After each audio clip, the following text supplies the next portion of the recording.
and there my mom, who spoke fluent English and French, provided interpretation services for the various consulate offices that were processing asylum claims. So she worked with the French, the British, the Canadians, the Australians, and the Americans. And all of those other countries offered our family early and often asylum. And they said, come and make your home in our country.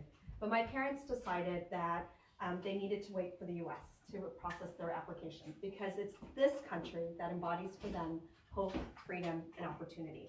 And those values are under threat today, and that's why I decided to run. Matt, who you met earlier, and I have 4 young children. And when Davin, our eldest, was about to start elementary school, we moved to West Springfield so that he would have access to a good public school system. And today, the value of a public school education is being questioned, right? It's being questioned nationally and within our own state. We need strong leadership in Richmond to make sure that we're standing up for our public schools, that we are going to provide high quality academic and extracurricular activities so that our kids can thrive, and that we can attract and retain the best teachers to create a nurturing learning environment. I'm an officer in the PTA, and I will fight for our schools. I've also dedicated my entire career to making sure that all Americans have the skills and credentials they need to reach their full career potential. I spent 12 years at the U.S. Department of Labor in various management and leadership positions working on national workforce policies and programs. And I want to take that expertise and experience to Richmond to make sure that our Commonwealth remains globally competitive and that we're able to attract the best jobs here in our region for all of us.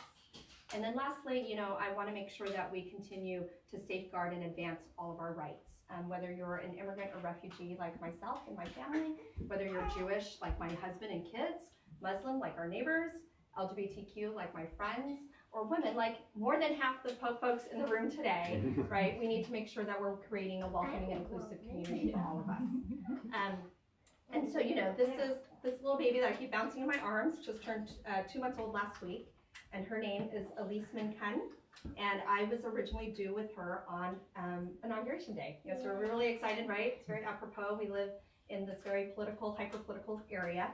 And after the election, we realized that, we really wanted that to have our baby have a name that really reflects our values. So we gave her the name Elise Minkan.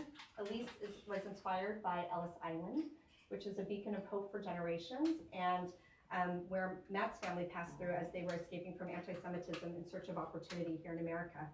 And then Minkan is Vietnamese for bright bell, and that has been inspired by the Liberty Bell. So her name means to us to ring the bells of liberty and champion opportunity for all. And so in the last month, really we've just been campaigning for a month, I realized that I didn't want to give such an aspirational name to this tiny little baby and expect her to take on the responsibility of creating this world for herself and her generation, that I had to really step up to help her do that for all of my kids. And that as one of the legacies I want to leave for our children is that when the country is in this moment of crisis, that they know that both their father and I have stood up strong for our values and have fought for them. So they go door knocking with us, and on Monday, Quinn said, are we going to go door knocking today? And I had to tell him it was a school day. He was really disappointed. So, for them to know that they can participate in our democracy and to see them excited and to plant those seeds of activism has been really, really amazing. So that's why we're here.